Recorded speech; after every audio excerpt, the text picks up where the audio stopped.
দেশের ন্যায় বিচার প্রতিষ্ঠার জন্য আমরা এক দফার সিদ্ধান্তে উপনীত হয়েছি। এই সরকার কোনোভাবে আর এক মিনিটও ক্ষমতায় থাকার শেখ হাসিনা বলেছেন গণভবনের দরজা খোলা আছে।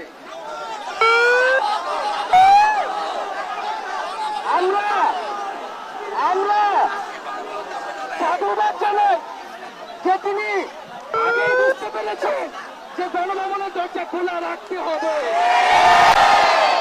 তার যাওয়ার সময় হচ্ছে।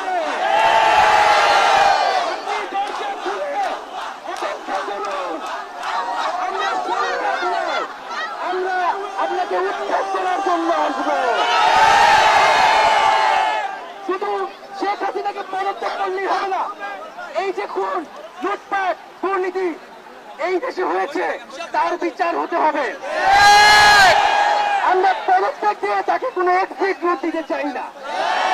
তাকে পদত্যাগ করতে হবে, বিচারের আওতায় আনতে হবে।